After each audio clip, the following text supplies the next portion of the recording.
ഈ പുഴയും കടന്നിൻ്റെ ഇന്നത്തെ എപ്പിസോഡിലേക്ക് എല്ലാവർക്കും സ്വാഗതം. വീഡിയോ ആദ്യമായി കാണുകയാണെങ്കിൽ സപ്പോർട്ട് ചെയ്ത് സബ്സ്ക്രൈബ് ചെയ്ത് ലൈക്ക് ചെയ്യാൻ മറക്കല്ലേ. താൻ നിവിനും ഒന്നിച്ച് ശിവരാജനെ കാണാൻ പോയ കാര്യം കാവേരി ഗംഗേച്ചിയോട് പറയുകയാ. നിവിന് സംശയം തോന്നിയില്ലായിരുന്നെങ്കിൽ എല്ലാവർക്കും മുന്നിൽ മിടുക്കനായി നിന്നേനെ അയാളെന്ന് ഗംഗയും പറയുന്നുണ്ട്. ജയപാലൻ എന്തെങ്കിലും ചെയ്തിട്ടുണ്ടെങ്കിൽ ദൈവം കൊടുക്കുമെന്നുള്ള പ്രതീക്ഷയിലാ അമ്മയും അച്ഛമ്മയും ഒക്കെ. പക്ഷേ അയാളെ അങ്ങനെ മിടുക്കനാവാൻ വിടില്ല ഗംഗേച്ചി ഞാൻ എന്ന് കാവേരിയും തീർത്തു പറയുന്നുണ്ട്. നീ എന്തു ചെയ്യുമെന്നാ എന്ന് ഗംഗേച്ചി ചോദിക്കേ. ഗംഗേച്ചിയും അമ്മയുടെ ഭാഷയിൽ സംസാരിക്കാൻ തുടങ്ങിയോ എന്ന് കാവേരി ചോദിക്കുക. എന്നാ നീ പറ, എന്തു ചെയ്യും എന്ന് കാവേരി ചോദിക്കേ. എന്തെങ്കിലും ചെയ്യണമെന്ന് കാവേരി പറയുന്നത് കേൾക്കേ ഗംഗയും ചിരിക്കുകയാ. അത് കണ്ട് കാവേരിയും, തമാശയല്ല ഗംഗേച്ചി, നമ്മുടെ അച്ഛനെ ജയപാലൻ ചതിച്ചതായി മനസ്സിലാക്കിയ ആ രാത്രിയുണ്ടല്ലോ, അന്ന് നെഞ്ചിനുള്ളിൽ അടച്ചു വെക്കാതെ ആ രഹസ്യം നമ്മൾ മക്കളോട് പറഞ്ഞിരുന്നെങ്കിൽ നമ്മൾ എന്തു ചെയ്യുമായിരുന്നു എന്ന് കാവേരി ചോദിക്കുന്നുണ്ട്. അയാൾ ഏതു കാടിനുള്ളിലോ ഗുഹയ്ക്കുള്ളിലോ ഒളിച്ചാലും പിടിച്ചു വലിച്ചു പുറത്തിട്ട് വലിച്ചു കീറിയേനെ എന്ന് ഗംഗയും. അതേ വികാരം തന്നെയാ ഗംഗേച്ചി എനിക്കും തോന്നുന്നത്. ചിലപ്പോ സ്വപ്നങ്ങളില് അച്ഛൻ വരുമ്പോ കണ്ണ് നിറഞ്ഞിരിക്കുന്നത് പോലെ തോന്നും. ഒന്നും പറയാൻ കഴിഞ്ഞില്ലെങ്കിലും നിങ്ങളെ കൊണ്ടൊന്നും ചെയ്യാൻ കഴിയുന്നില്ലേ എന്ന ചോദ്യത്തോടെയാവും ആ നോട്ടം. 4 പെൺമക്കളാണോ എന്ന് ചിലർ സഹതാപം പ്രകടിപ്പിക്കുമായിരുന്നു അച്ഛന്റെ അടുത്ത്. പെൺകുട്ടികൾ ഏറ്റവും വലിയ സ്വത്താണെന്നായിരുന്നു എന്നും അച്ഛന്റെ മറുപടി. വെറുതെ പറയുന്നതല്ല, അച്ഛൻ അങ്ങനെ തന്നെയാ വിശ്വസിച്ചിരുന്നത്. ഒരു ആൺകുട്ടി ഇല്ലാതെ പോയതിന്റെ സങ്കടം അച്ഛന്റെ ആത്മാവിന് പോലും ഉണ്ടാവരുത് എന്ന് കാവേരി പറയേ. മോളെ, ചിന്തിച്ച് ചിന്തിച്ച് കാടു കയറി പോവരുത്. ആ തോട്ടത്തിനു വേണ്ടി ഓരോ പണം കൂട്ടിവെക്കുമ്പോഴും അച്ഛന്റെ മനസ്സിൽ നമ്മുടെ മുഖം ഉണ്ടായിരുന്നിരിക്കണം. മരുഭൂമിയിലെ ജോലിയൊക്കെ കഴിഞ്ഞ് അച്ഛൻ വിശ്രമ ജീവിതം നയിക്കാൻ ആഗ്രഹിച്ചതും ആ തോട്ടത്തിലുണ്ടാക്കുന്ന വീട്ടിലാ. അച്ഛന്റെ ആത്മാവ് ജയപാലിനോട് ക്ഷമിക്കില്ല മോളെ. നേരും നിറയും വിട്ട് ജീവിച്ചിട്ടില്ല നമ്മുടെ അച്ഛൻ. നമ്മളും അതെ, നമുക്ക് നല്ലതേ വരൂ മോളെ എന്നവളെ ആശ്വസിപ്പിച്ച് ഗംഗ അവിടെ നിന്ന് എഴുന്നേറ്റ് പോവുകയാ. പിന്നീട് ഡൈനിങ് ഹാളിലെ സോഫയിലിരുന്ന് കണ്ണും പിടിക്കുന്നില്ലെന്ന് പറഞ്ഞ് സൂചി കൊണ്ട് ഒരു ഡ്രസ്സ് തുന്നിക്കൊണ്ടിരിക്കുക ശാരദ. ഇടയ്ക്ക് സൂചി കയ്യിൽ കുത്തി കയറുന്നുമുണ്ട്. അപ്പോഴാണ് ഗംഗ അതുവഴി വരുന്നത്. അവളെ കണ്ട്, ഗംഗെ മോളെ, ഇതൊന്ന് തയ്ച്ചു താടാ എന്നമ്മ പറയേ. അമ്മ നാളെ നോക്കാമെന്ന് ഗംഗയും. എത്ര നാളായടി ഞാൻ ഇതും കൊണ്ട് നിന്റെ പിന്നാലെ നടക്കുന്നു എന്ന് ശാരദ ചോദിക്കുമ്പോഴേക്കും വിനീതും റൂമിന്റെ ഡോറിനരികിൽ വന്ന് നോക്കി നിൽപ്പാ. എന്നും നീ പറയും നാളെ നാളെന്ന്, ഇന്നെങ്കിലും ഒന്ന് തയ്ച്ചു താടി എന്നമ്മ പറയേ. അമ്മ പറയുന്നത് കേട്ടാ തോന്നും ഞാൻ ഇവിടെ വെറുതെ ഇരിക്കുകയാണെന്ന്. സ്കൂൾ സീസൺ ആയതുകൊണ്ട് മെഷീനിൽ നിന്ന് കാലെടുക്കാൻ സമയമില്ല, അതിനിടയിൽ 2 വീട്ടിലെ കാര്യവും എന്ന് ഗംഗ ദേഷ്യത്തോടെ പറയേ. ഇതിന്റെ കൈത്തുന്നലൊന്ന് വിട്ടുപോയതാ, നീ ആ മെഷീനിലിട്ടൊന്ന് ഓടിച്ചാൽ മതിയെന്ന് അമ്മ വീണ്ടും പറയുന്നുണ്ട്. എന്നാ പിന്നെ അമ്മയങ്ങ് ഓടിക്കേ. ചോറും കറിയുമൊക്കെ വെച്ചു കഴിഞ്ഞിട്ട് ഇവിടെ ചുമ്മാതിരിക്കുന്ന സമയത്ത് നോക്കിയേ പോരെ. തയ്ച്ച് കുടുംബം നടത്തുന്നവരുടെ എല്ലാം ശാപമായത്. വീട്ടുകാർക്ക് തോന്നും ഒപ്പം ഒരു തയ്യൽക്കാരി ഉണ്ടല്ലോ, എല്ലാം അവളുടെ തലയിലോട്ട് തള്ളാമെന്ന്. വീട്ടുകാരുടേത് തയ്ച്ചിട്ട് പുറത്തുള്ളവരുടേത് തയ്ക്കാൻ സമയം കിട്ടണ്ടേ, എന്നാലല്ലേ കുടുംബം നടക്കൂ എന്ന് ഗംഗ പറയാ. എടി, എനിക്ക് 4-5 ഉള്ളൂ, പലതിന്റെയും തുന്നലും വിട്ടു, നിറവും മങ്ങി എന്ന് ശാരദ സങ്കടത്തോടെ പറയുന്നുണ്ട്. ഈ വീട്ടിൽ മാത്രം നടക്കുന്ന അമ്മയ്ക്ക് എന്തിനാമേ ഒരുപാട് കളറുള്ള നൈറ്റിയൊക്കെ? ഇങ്ങതാ, ഞാൻ നോക്കട്ടെ, സമയം പോലെ തയ്ച്ചു തരാം എന്ന് പറഞ്ഞവൾ അമ്മയുടെ കയ്യിൽ നിന്ന് ആ നൈറ്റി വാങ്ങുമ്പോഴേക്കും അമ്മായി എന്ന് വിളിച്ച് വിനീത് അങ്ങോട്ട് വന്ന് ഒരു കവർ അമ്മായിയുടെ നേരെ നീട്ടി. ഇതൊന്ന് നോക്ക് എങ്ങനെയുണ്ടെന്ന് എന്ന് പറയേ. അമ്മായിയും അത് വാങ്ങിച്ച് തുറന്നു നോക്കുകയാ. അതിലൊരു പുതിയ നൈറ്റിയായിരുന്നു. അത് കണ്ട് കൊള്ളാം മോനെ എന്ന് ശാരദ പറയേ. ഒന്ന് നിവർത്തി ദേഹത്ത് വെച്ച് നോക്ക് എന്ന് വിനീതും. അവരത് വെച്ച് നോക്കുമ്പോഴേക്കും കൊള്ളാം, ശരീരത്ത് വെച്ച് തയ്ച്ചതുപോലെയുണ്ട് അല്ലേ ഗംഗേ എന്ന് വിനീത് ചോദിക്കേ. കുഴപ്പമില്ല എന്ന് ഗംഗയും. അമ്മായിക്ക് കളറൊക്കെ ഇഷ്ടായോ എന്ന് വിനീത് ചോദിക്കേ. നല്ലതാ മോനെ എന്ന് പറഞ്ഞ് ആ നൈറ്റി മടക്കി വിനീതിന് തിരികെ കൊടുക്കുകയാ ശാരദ. വിനീതും ചിരിയോടെ, എന്നാലേ ഇത് അമ്മായി തന്നെ വെച്ചോ, അമ്മായിക്കുള്ളതാ. ഞാൻ ടൗണിൽ പോയപ്പോഴേ പുതിയൊരു മോഡൽ കണ്ടതാ, അത് വെച്ച് ഞാനൊന്ന് തയ്ച്ചു നോക്കിയതാ. അപ്പോൾ എനിക്ക് തരക്കേടില്ലെന്ന് തോന്നി. ആദ്യത്തേത് അമ്മായിക്ക് തന്നെ ഇരിക്കട്ടെ എന്നവൻ പറയുന്നത് കേട്ട് ശാരദയുടെ കണ്ണുകളും നിറയുകയാ. ഇനി മുതലേ അമ്മ ഈ പാറ്റേണിലുള്ള നൈറ്റി ഇട്ടാ മതി, എല്ലാ കളറും ഞാൻ തന്നെ തയ്ച്ചു തരാം, ഡിസൈനൊക്കെ പറഞ്ഞാൽ മതി എന്ന് വിനീത് പറയേ. ഇതിനൊരുപാട് പൈസ ആവില്ലേ മോനെ എന്ന് സങ്കടത്തോടെ ശാരദയും ചോദിക്കുന്നുണ്ട്. ഗംഗയുടെ അമ്മ എന്റെ അമ്മയല്ലേ, അമ്മയ്ക്ക് വേണ്ടി ചെലവാക്കുന്നതിന് കണക്കുണ്ടോ എന്നവൻ ചോദിക്കേ. ശാരദയും ആ നൈറ്റി നെഞ്ചോട് ചേർത്ത് സങ്കടത്തോടെ കരയുകയാ.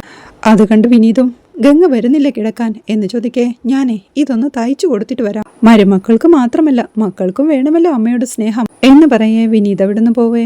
ഗംഗയും തയ്ക്കാനായി പോവുകയാണ്. അവർ പോയി കഴിയുമ്പോഴേക്കും ശാരദ വീണ്ടും ആ നൈറ്റിയും നെഞ്ചത്ത് വെച്ച് പൊട്ടിക്കരഞ്ഞ് പിന്നീട് അരവിന്ദേട്ടന്റെ മാലയിട്ട് വെച്ച ഫോട്ടോയ്ക്ക് മുന്നിൽ ചെന്ന് ഫോട്ടോയിലേക്ക് ഒരു നിമിഷം നോക്കി സങ്കടത്തോടെ കരയുകയാണ്. പിന്നീട് ഗംഗ റൂമിലേക്ക് വരുമ്പോഴേക്കും വിനീത് കട്ടിലിരുന്ന് മൊബൈൽ നോക്കുകയായിരുന്നു. വാ ഗംഗ ഇരിക്കേ, ഞാൻ അമ്മയ്ക്ക് കൊടുത്ത നൈറ്റി ഇഷ്ടപ്പെട്ടോ എന്നവൻ ചോദിക്കേ ഉവ്വെന്ന് ഗംഗയും. അതിന്റെ വേറെ ചില കളറുകളും ടൈപ്പും ഒക്കെയാ, എങ്ങനെയുണ്ടെന്ന് നോക്കിക്കേ എന്ന് പറഞ്ഞവൻ മൊബൈൽ കാണിക്കുമ്പോഴേക്കും അവൾ അത് വാങ്ങി നോക്കുകയാ. സാധാരണ റെഡിമെയ്ഡിലെ ഇത്തരം കളക്ഷൻസ് കിട്ടും. ഞാനിത് തയ്ച്ചു കണ്ട് സലീമിക്ക വരെ അന്തം വിട്ടുപോയി. പുഷ്പവാടിയിൽ ഇതൊരു ട്രെൻഡ് ആക്കി എടുത്ത് നമുക്കൊരു പൊളി പൊളിക്കാമെന്നാണ് സലീമിക്ക പറയുന്നത്. ഇക്ക എത്ര കാലമായി തയ്ക്കുന്നതാ, ഒന്നും കാണാതെ ഒന്നും പറയാൻ നിൽക്കില്ല. ഇതൊരു ട്രെൻഡ് ആയാൽ നമുക്ക് ഗംഗ നൈറ്റീസ് എന്ന് പേരിട്ട് തയ്ക്കാം. ഒരെണ്ണം ഡിസ്പ്ലേ വെച്ചപ്പോ കണ്ടവരെല്ലാം നല്ല അഭിപ്രായമാ പറഞ്ഞത്. ഇത് പൊളിക്കും ഗംഗേ, എനിക്ക് ഉറപ്പാ എന്നവൻ പറയുന്നത് കേൾക്കെ എന്ന് മൂളിക്കൊണ്ട് അവൾ ആ മൊബൈൽ അവന് തിരിച്ചു നൽകുകയാ. എന്താ എല്ലാത്തിനും ഒരു ഓം മാത്രം? ജയബാലൻ വാങ്ങിച്ച ആ തോട്ടത്തിന്റെ കാര്യം ഓർത്താണോ എന്ന് വിനീത് ചോദിക്കുന്നുണ്ട്. ജയബാലൻ വാങ്ങിച്ച തോട്ടമല്ല വിനീതേട്ടാ, അത് നമ്മുടെ തോട്ടമാ, ഞങ്ങള് മക്കൾക്ക് വേണ്ടി അച്ഛൻ വാങ്ങിയതാ എന്നവൾ പറയേ നിവിൻ പറഞ്ഞു വിട്ടേക്ക്, നമുക്ക് വേറെ വാങ്ങാമെന്ന് വിനീതും ആശ്വസിപ്പിക്കുകയാ. അപ്പൊ അച്ഛന്റെ അധ്വാനമോ വിനീതേട്ടാ എന്നവൾ ചോദിക്കേ. പക്ഷേ വേറെ എന്ത് ചെയ്യാനാ ഗംഗേ, നമുക്ക് വേറെ വാങ്ങിക്കാമെന്ന് വിനീതും. അത് കേൾക്കെ ഗംഗയും ടെൻഷനോടെ ഇരിക്കെ എങ്ങനെ തോട്ടമൊക്കെ വാങ്ങുമെന്നായിരിക്കും ഗംഗ ഇപ്പോൾ ആലോചിക്കുന്നതല്ലേ. മുമ്പത്തെ പോലെ തയ്ച്ചുകൊണ്ടിരുന്ന മാത്രം നടക്കുമായിരുന്നില്ല. ഇപ്പൊ എനിക്കൊരു പ്രതീക്ഷയാ, ഒരെണ്ണത്തിന് 500 രൂപ സുഖമായിട്ട് വാങ്ങിക്കാം. തുണിക്ക് നമ്മൾ അധിക വിലയൊന്നും വാങ്ങുന്നില്ല. തുണിക്കടക്കാരെ പോലെ ഇത് വിൽക്കാൻ വേണ്ടി പ്രത്യേക വാടകയോ ശമ്പളമോ കറണ്ട് ചാർജോ ഒന്നും വേണ്ട. നമ്മുടെ കടയിൽ തന്നെ ഡിസ്പ്ലേ ഇട്ട് വെക്കാലോ. നൈറ്റി ഇട്ട് നിൽക്കുന്ന ഗംഗയുടെ ഒരു പടം കൂടി ബേബി ചേട്ടനെ കൊണ്ട് വരപ്പിക്കണം. പുഷ്പവാടി മൊത്തം ഗംഗ നൈറ്റീസ്. അപ്പോ നമ്മുടെ വരുമാനം എത്രയാന്ന് ഒന്ന് ആലോചിച്ച് നോക്കിയേ. പിന്നെ വാങ്ങിച്ചൂടെ തോട്ടം എന്നൊക്കെ അവൻ പറയുന്നത് ഇഷ്ടമാവാതെ നല്ല ഉറക്കം വരുന്നുണ്ട്, ഞാൻ കിടക്കട്ടെ വിനീതേട്ടാ എന്ന് പറഞ്ഞവൾ കയറി കിടക്കുമ്പോഴേക്കും വിനീത് വീണ്ടും മൊബൈൽ നോക്കിക്കൊണ്ട് നൈറ്റി വിറ്റ് പണക്കാരനാവുന്നത് സ്വപ്നം കാണുകയാ. പിന്നീട് ജയപാലൻ വാങ്ങിച്ചെന്ന് പറയുന്ന ആ തോട്ടത്തിൽ പൂജ നടക്കുകയാ. ജയപാലനും വിശാലും രാജേശ്വരിയും ശിവരാമനുമെല്ലാം സന്തോഷത്തോടെ നോക്കി നിൽപ്പുണ്ട്. തോട്ടമാകെ നോക്കി ഇത് കുറേയുണ്ടല്ലോ ജയപാലേട്ടാ എന്ന് രാജേശ്വരി ചോദിക്കേ. തോട്ടമാകെയെന്ന് നോക്കി ഇത് കുറേയുണ്ടല്ലോ ജയപാലേട്ടാ, നല്ല ഭംഗിയുള്ള തോട്ടം എന്ന് രാജേശ്വരി പറയേ. ഒരു 5 ഏക്കറേ ഉള്ളൂ രാജി, ഇത് നിനക്ക് തന്നെ വന്നു ചേരാനുള്ളതാണെന്ന് ജയപാലനും. അത് കേട്ട് വിശാലും ഉള്ളതെല്ലാം കൂടി ചേച്ചിക്ക് കൊടുത്താ പിന്നെ എനിക്കെന്താ അച്ഛാ എന്ന് ചോദിക്കുന്നുണ്ട്. എന്തുവാടാ നീ എന്താ ഈ പറയുന്നത്? ഈ പുഷ്പവാടിയുടെ പകുതിയും നമ്മുടെയാ. നിനക്കിഷ്ടപ്പെട്ട സ്ഥലം നീ ചൂണ്ടിക്കാണിച്ചാൽ മാത്രം മതിയെന്ന് ജയപാലനും പറയുന്നുണ്ട്. പൂജയ്ക്ക് രാഗിണിയെയും കൂടി ക്ഷണിക്കായിരുന്നു എന്ന് രാജേശ്വരി ഓർമ്മിപ്പിക്കേ. ക്ഷണിക്കാഞ്ഞിട്ടൊന്നുമല്ല, അവൾക്ക് അവിടെ സെന്റ് ഓഫ് പാർട്ടിയോ മറ്റോ ആണ്. ഇവിടുത്തെ മൊത്തം കാര്യങ്ങൾ തീർത്തിട്ട് വരാമെന്നാ അവൾ പറഞ്ഞത്. എന്നാ പിന്നെ അത് മതിയെന്ന് ഞാനും പറഞ്ഞു. പിന്നെ വന്നു കഴിയുമ്പോൾ തന്നെ കൂട്ടിക്കൊണ്ട് പോയിക്കളാൻ നിവിനോട് പറഞ്ഞേരെ എന്ന് പറഞ്ഞ് ചുറ്റും നോക്കിക്കൊണ്ട് അല്ല പറയും പോലെ അവൻ എന്തിയേ എന്ന് ജയപാലൻ ചോദിക്കേ. കുട്ടികൾക്കല്ലേ ജയപാലേട്ടാ നമ്മളെക്കാളും തിരക്ക്, എത്തിക്കൊള്ളാന്ന് പറഞ്ഞിട്ടുണ്ട്, അത് തന്നെ ഭാഗ്യമെന്ന് രാജേശ്വരി. തിരുമേനി അപ്പോഴേക്കും ഭൂമിയുടെ നാഥൻ ഇരുന്നോളൂ എന്ന് വിളിച്ചു പറയേ ജയപാലൻ അദ്ദേഹത്തിന്റെ മുന്നിലോട്ടിരിക്കുക. ശത്രുദോഷങ്ങൾ അകന്ന് ഭൂമി സ്വന്തമായിരിക്കാൻ പ്രാർത്ഥിച്ചോളൂ എന്ന് തിരുമേനി പറയേ. ജയപാലൻ അത് സമ്മതിച്ച് പ്രാർത്ഥിക്കാനായി തുടങ്ങുകയാ. അപ്പോഴാണ് രാധമ്മയും ശാരദയും കാവേരിയും ഗംഗയും യമുനയും കൂടി ആ തോട്ടത്തിലേക്ക് നടന്നു വരുന്നത്. നടക്കുന്നതിനിടയിൽ കാര്യമറിയാതെ രാധമ്മയും ഇത് എങ്ങോട്ടായി പോകുന്നത് എന്ന് ചോദിക്കേ. അറിയില്ലമ്മ, എന്തോ വിശേഷമുണ്ടെന്ന് പറഞ്ഞ് കാവേരി കൂട്ടിക്കൊണ്ട് വന്നതല്ലേ എന്ന് പറയേ. യമുനയും ചോദിക്കുന്നുണ്ട് ഇതേ അച്ഛൻ വാങ്ങിയെന്ന് പറഞ്ഞ തോട്ടമല്ലേന്ന്. കാവേരി ഒന്നും മിണ്ടാതെ നടന്നു നീങ്ങുമ്പോഴേക്കും ബാക്കിയുള്ളവരും അവളുടെ പുറകെ പോവുകയാ. അച്ഛൻ വാങ്ങിയ തോട്ടമല്ലെന്ന് യമുന ചോദിച്ചത് കേൾക്കെ ശാരദയും ഒരു നിമിഷം അവിടെ നിന്ന് ആ തോട്ടത്തിൽ ചുറ്റുപാടും കണ്ണോടിക്കുകയാ. അന്ന് അരവിന്ദേട്ടൻ ആ തോട്ടത്തിലേക്ക് കൂട്ടിക്കൊണ്ടുവന്ന് സ്നേഹത്തോടെ സംസാരിച്ച കാര്യങ്ങളെല്ലാം ശാരദ ഓർത്തെടുക്കുകയാ. അമ്മ ആലോചനയോടെ നിൽക്കുന്നത് കണ്ട് കാവേരിയും അങ്ങോട്ട് വന്ന് അമ്മ എന്താ നിന്നു കളഞ്ഞത്, വാ അമ്മ എന്ന് പറഞ്ഞ് വിളിക്കേ. ബാക്കിയുള്ളവരും അങ്ങോട്ട് വരുന്നുണ്ട്. എന്തിനു മോളെ നീ ഞങ്ങളെ ഇങ്ങോട്ട് കൂട്ടിക്കൊണ്ടു വന്നത്? മനഃപൂർവ്വം മറക്കാൻ ശ്രമിക്കുന്നതൊക്കെ വീണ്ടും മാന്തി പൊളിച്ച് പുറത്തിടാനോ എന്ന് ശാരദ അവളോടായി ചോദിക്കുന്നുണ്ട്. അമ്മ വന്നേ, ഒരു കാര്യവുമില്ലാതെ ഞാൻ കൂട്ടിക്കൊണ്ടുവരുമോ? ഒരു വിശേഷം കാണിക്കാനുണ്ടെന്ന് കാവേരിയും. ഇനി എന്ത് വിശേഷമാ ചേച്ചി? ഈ തോട്ടം നമ്മുടെ കൈവിട്ട് പോയതല്ലേ എന്ന് യമുനയും ടെൻഷനോടെ ചോദിക്കുന്നു. പക്ഷേ പുതിയ ഉടമസ്ഥനെ ഒന്ന് പരിചയപ്പെടണ്ടേ എന്ന് കാവേരിയും ചോദിക്കുകയാ. നടന്ന് തളർന്ന് ക്ഷീണിച്ച് രാധമ്മയും പറയുന്നുണ്ട്.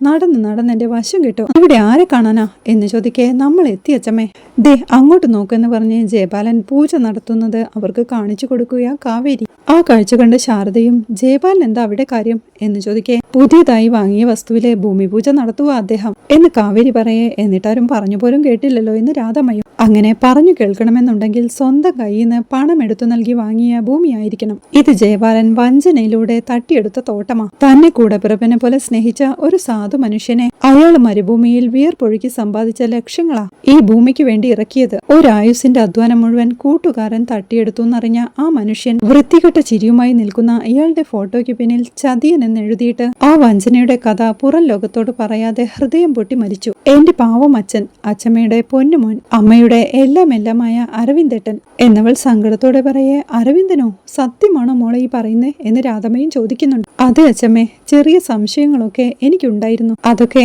അന്വേഷണത്തിലൂടെ സ്ഥിരീകരിച്ച ശേഷമാ നിങ്ങളെ ഞാൻ ഇവിടേക്ക് കൂട്ടിക്കൊണ്ടുവന്നത്. നമുക്കൊന്ന് ചോദിക്കണ്ടേ അച്ഛമ്മേ? എന്റെ അച്ഛന്റെ അധ്വാനത്തിനും കണ്ണീരിനും വിയർപ്പിനും മുകളിലാ അയാളിപ്പോ ഞെളിഞ്ഞിരിക്കുന്നത് എന്നവൾ പറയേ.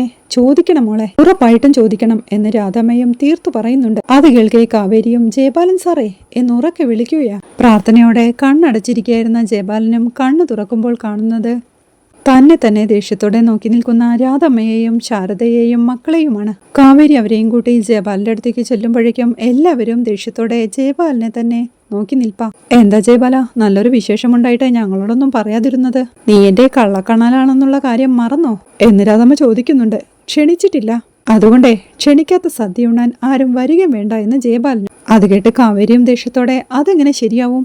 സദ്യ നടത്തുന്നത് ഞങ്ങളുടെ അച്ഛന്റെ പണം കൊണ്ടാവുമ്പോ അതിന്ന് ഒരു വറ്റെങ്കിലും ഞങ്ങൾ ഉണ്ണണ്ടേ ജയപാലൻ സാറേ എന്ന് ചോദിക്കേ. നിന്റെ അച്ഛന്റെ പണമോ? അതൊന്നും ഇവിടെയില്ല. എവിടാന്ന് കണ്ടുപിടിക്കണമെങ്കിലേ ചെലവാക്കിയെടുത്ത് പോയി അന്വേഷിക്കണം എന്ന് ജയപാലനും പറയുന്നുണ്ട്. അത് കേട്ട് ശാരദയും കള്ളം പറയില്ലേ ജയപാല, ഈ തോട്ടത്തിന് പണം മുടക്കിയിരിക്കുന്നത് അരവിന്ദേട്ടനാണെന്ന് ഞങ്ങൾക്കറിയാം എന്നവർ ഉറപ്പിച്ചു പറയേ. അതെ, അച്ഛൻ ഗൾഫിൽ നിന്ന് തോട്ടത്തിന് പണം അയച്ചു. അത് സ്വന്തം പേരിലാക്കി കൂട്ടുകാരൻ തോട്ടം വാങ്ങി. ഉളുപ്പുണ്ടോ ജയപാല? വല്ലവന്റെയും പണം നക്കി തിന്നിട്ട് ഇങ്ങനെ ഞെളിഞ്ഞിരിക്കാൻ എന്ന് കാവേരി ചോദിക്കുന്നവർക്ക് ദേഷ്യത്തോടെ എന്താടി പറഞ്ഞത് എന്ന് ചോദിച്ച് ജയപാലൻ എണീക്കാൻ തുടങ്ങുന്നേരം തിരുമേനിയും തടയുന്നുണ്ട്. അവിടെ ഇരിക്കണം, കർമ്മം തുടങ്ങിയ പിന്നെ പൂജ കഴിയാതെ എഴുന്നേൽക്കാൻ പാടില്ല എന്ന് പറയേ. ജയപാലനും അവിടെ തന്നെ ഇരിക്കുക. എന്താ ജയപാലേട്ട ഇവർ ഈ പറയുന്നതൊക്കെ എന്ന് രാജേശ്വരി സംശയത്തോടെ ചോദിക്കേ. കള്ളവാ, പച്ച കള്ളമാ രാജി. തോട്ടം വാങ്ങാൻ ഞാൻ എന്തിനാ അരവിന്ദന്റെ കയ്യിൽ നിന്ന് കൈയിട്ട് വരുന്നത്? ഈ നിസ്സാര തുക എന്റെ കയ്യിലില്ലേ എന്ന് ചോദിക്കേ. രാജേശ്വരിയും കാവേരിയും ഒന്ന് നോക്കി എവിടെയും പ്രശ്നമുണ്ടാക്കാൻ ഇറങ്ങിക്കോളും ഇങ്ങനെ ചില ജന്മങ്ങള് എന്നർത്ഥം വെച്ച് പരിഹസിക്കുകയാ. അത് കേട്ട് ശാരദയും അറിയാത്ത കാര്യങ്ങൾ പറയില്ലേ രാജേശ്വരി, അരവിന്ദേട്ടൻ വാങ്ങാൻ പോകുന്ന തോട്ടമെന്നും പറഞ്ഞേ ഇത് ഞങ്ങളെ കൊണ്ട് കാട്ടിയതാ എന്ന് ശാരദ പറയേ. അതെ, വാങ്ങാൻ പോകുന്ന തോട്ടമെന്നല്ലേ പറഞ്ഞുള്ളൂ എന്ന് കരുതി വാങ്ങണമെന്നില്ലല്ലോ. അരവിന്ദൻ ഈ തോട്ടം വാങ്ങാൻ ആഗ്രഹമുണ്ടായിരുന്നു. അതിനുവേണ്ടി ചെറിയൊരു തുക അഡ്വാൻസും കൊടുത്തു. 50,000-ഓ 60,000-ഓ മറ്റോ. പിന്നെ വേറൊന്നും കൊടുക്കാനും കഴിഞ്ഞില്ല. അരവിന്ദനെ കൊണ്ട് കൂട്ടിയിട്ട് കൂടിയില്ല. അതെന്റെ കുറ്റമാണോ? ഭൂമി വാങ്ങാൻ കഴിയാതെ തന്നെയാ അരവിന്ദൻ മരിച്ചത്. ഞാനിത് വില പറഞ്ഞു വാങ്ങിച്ചു. മറ്റൊരാൾ വാങ്ങിക്കാൻ താല്പര്യപ്പെടുന്ന സംഗതിയെ അയാളുടെ പണമില്ലാതെ വന്നപ്പോ അയാൾ അങ്ങ് ഉപേക്ഷിച്ചു. പിന്നീടത് മറ്റൊരാൾ വാങ്ങിക്കുന്നു. ഇതിൽ രണ്ടാമത്തെയാളുടെ തെറ്റെന്തുവാ? ഈ ഭൂമി വില പറയാൻ ആളില്ലാതെ വെറുതെ കിടന്നിരുന്നെങ്കിൽ നിങ്ങൾ സന്തോഷിക്കുമായിരുന്നു അല്ലയോ എന്ന് ജയപാലൻ ചോദിക്കേ. തെറ്റ് നിങ്ങളുടെ തന്നെയാ ജയപാലട്ട എന്ന് രാജേശ്വരി പറയുന്നത് കേൾക്കെ അമ്പരപ്പോടെ രാജേശ്വരി നോക്കി നിൽക്കുന്ന കാവേരിയെ കാണിക്കുന്നിടത്താണ് ഈ എപ്പിസോഡ് അവസാനിക്കുന്നത്. നിവിൻ മേഘനാഥനെയും കൂട്ടി അങ്ങോട്ടെത്തി സത്യങ്ങളെല്ലാം തെളിയിക്കുന്നതും ശാരദ ജയപാലനെ മനസ്സറിഞ്ഞ് ശപിക്കുന്നതുമെല്ലാമാണ് നാളത്തെ എപ്പിസോഡിലെ വിശേഷങ്ങൾ.